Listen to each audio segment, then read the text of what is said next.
Let's mic news wrap. Let's mic news wrap में अब सुनते हैं दिन भर की अहम खबरें सिर्फ 10 मिनट में। सबसे पहले सुर्खियां।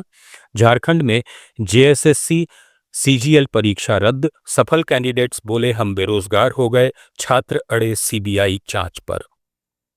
एसआईटी ने राम मंदिर चढ़ावा चोरी की फाइनल रिपोर्ट सौंपी सरकार को, चंपत और मिश्रा के नाम नहीं, बाकी 8 पहले ही जेल में।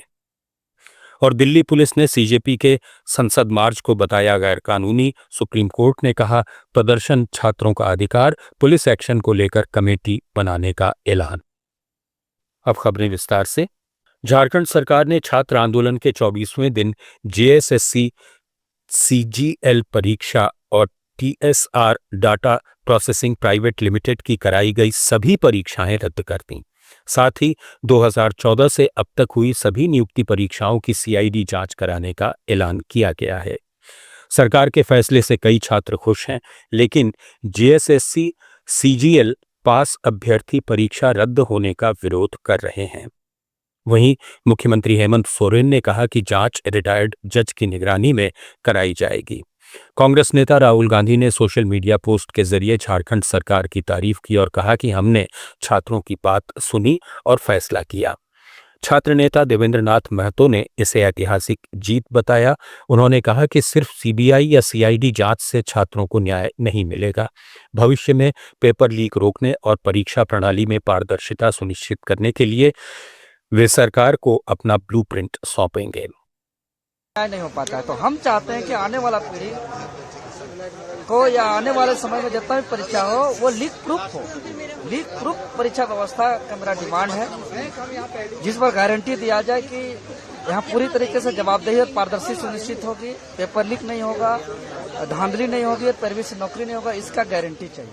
आप लोग तो इस आंदोलन को समाप्त करें या आंदोलन प्रथम चरण समाप्त होकर के फिर अगला दूसरा चरण पे हम लोग आएंगे, क्योंकि देखिए 14 परीक्षा रद्द हुई, ये ऐतिहासिक जीत है, ये बहुत बड़ी जीत है, पूरा इंडिया में ऐसा नहीं हुआ होगा। महाराष्ट्र के हिंगोली में ग्रामीण स्कूलों की समस्याओं को लेकर सीजेपी के स्कूल ठीक करो अभियान के तहत विरोध प्रदर्शन जारी है। सीजेपी संस्थापक अभिजीत दीपके ने आरोप लगाया कि स्कूल के प्रिंसिपल नशे की हालत में स्कूल आते थे। उन्होंने बताया कि विरोध के बाद प्रिंसिपल को पद से हटा दिया गया है। ग्रामीण अब स्कूल में 2 और शिक्षकों की नियुक्ति की मांग कर रहे हैं और मांग पूरी होने तक आंदोलन जारी रखने की बात कही है। आ रहे थे, दारू पीकर आ रहे थे, बच्चों के सामने दारू पीते थे और इसी क्लास में छोटी छोटी बच्चों के सामने दारू पीकर सो जाते थे। तो उसके लिए हमने कहा था अगर उनको नहीं हटाया जाता है तो हम आंदोलन करेंगे। हम आज आंदोलन पर बैठे, तो लेकिन अभी पता चला है कि उस प्रिंसिपल को हटाया गया है। तो ये एक बहुत बड़ी जीत है इन गाँव वालों के लिए और मैं गाँव वालों का बहुत बहुत अभिनंदन करना चाहता हूँ।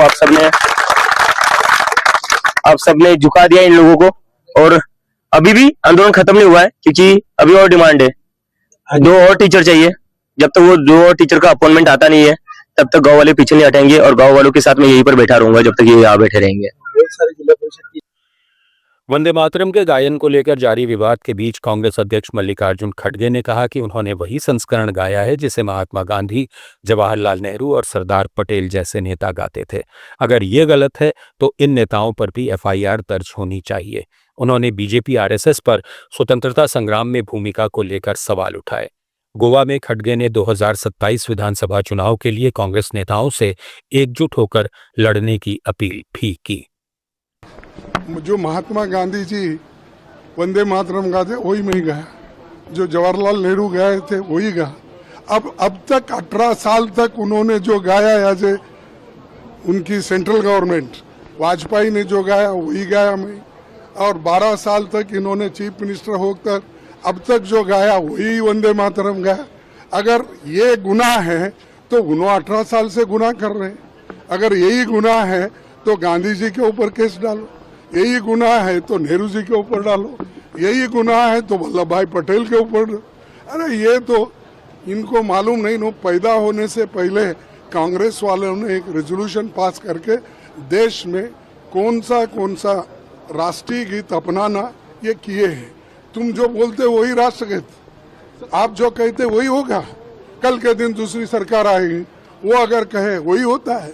90 साल से जो वंदे मातरम का कांग्रेस के स्वतंत्रता आंदोलन से गहरा संबंध रहा है और 1896 के कलकत्ता कांग्रेस अधिवेशन में पहली बार इसे गाया गया था।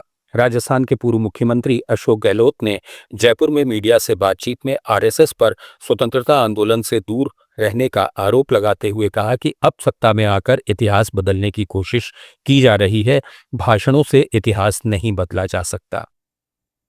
क्यों क्या अधिकार है बात करने का? सोनिया गांधी जी ने कह दिया, या गृह मंत्री आके बोले हैं, मैं उनकी कंडेम करता हूं उनको। आपका क्या संबंध है वंदे मातरम से? आपने कल परसों कानून बनाया, आपका संबंध यही है बस खाली।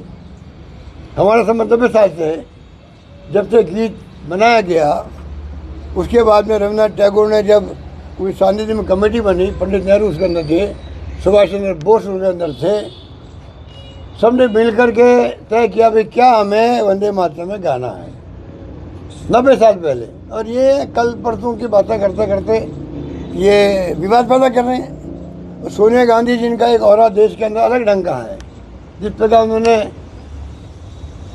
यहाँ की पब्लिक लाइफ के अंदर भी भाग लिया हो, सामाजिक जिंदगी में भाग लिया हो, एक और बना दिया कि ये भारतीय संस्कृति की महिला की पहचान बता चुकी सोनिया गांधी। उनके बारे में ये कमेंट करते हैं। गहलोत ने प्रदेश के सरकारी स्कूलों में फोटो, वीडियो और प्रवेश के लिए अनुमति अनिवार्य करने के आदेश पर भी सवाल उठाए। उन्होंने जेन जी के जंतर मंतर आंदोलन का जिक्र करते हुए कहा कि देश में युवा शिक्षा व्यवस्था में बदलाव और पेपर लीक रोकने की मांग उठा रहे हैं। गहलोत ने पूछा कि इतने बड़े फैसले से पहले क्या मुख्यमंत्री और मंत्रिमंडल से चर्चा हुई थी? उन्होंने आदेश को वापस लेने की मांग की। अयोध्या राम मंदिर में चढ़ावा चोरी मामले की जांच कर रही एसआईटी ने फाइनल रिपोर्ट सौंप दी है। सूत्रों के मुताबिक रिपोर्ट में ट्रस्ट के पूर्व महासचिव चंपत राय बंसल और सदस्य डॉक्टर अनिल मिश्रा का नाम नहीं है। मामले में आरोपी बनाए गए 8 लोग पहले ही जेल में हैं। यूपी गृह विभाग ने रिपोर्ट राम मंदिर ट्रस्ट के अध्यक्ष महंत नृत्य गोपाल दास को सौंपी है। इसे 2 सितंबर को होने वाली ट्रस्ट की बैठक में रखा जाएगा। सुप्रीम कोर्ट के निर्देश पर 20 जुलाई को नई एसआईटी गठित हुई थी, जिसमें आईजी किरण एस, डीआईजी सोमेन वर्मा और एसएसपी गौरव ग्रोवर शामिल हैं। कोर्ट इस जांच की निगरानी कर रहा है। कांग्रेस नेता राजेंद्र पाल गौतम ने आरोप लगाया कि निष्पक्ष जांच होने पर मामले के तार आरएसएस मुख्यालय तक पहुंच सकते हैं, इसलिए जांच को खत्म किया गया।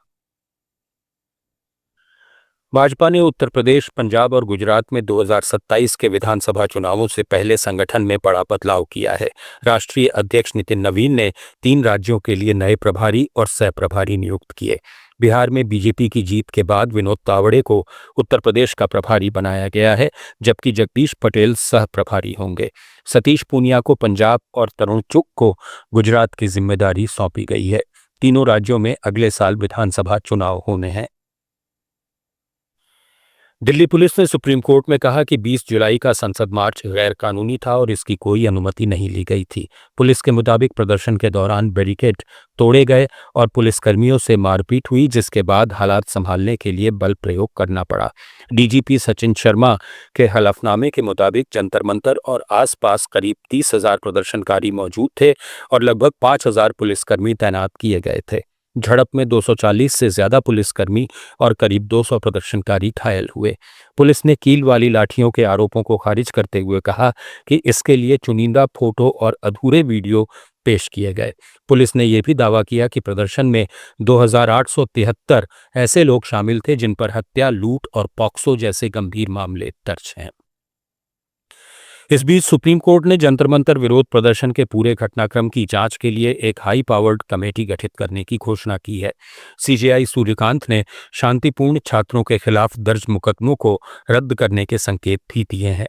सुप्रीम कोर्ट ने जंतर मंतर पर सीजेपी प्रदर्शन के दौरान पुलिस एक्शन पर सुनवाई में कहा कि हमें छात्रों के प्रोटेस्ट के अधिकार को भूलना नहीं चाहिए।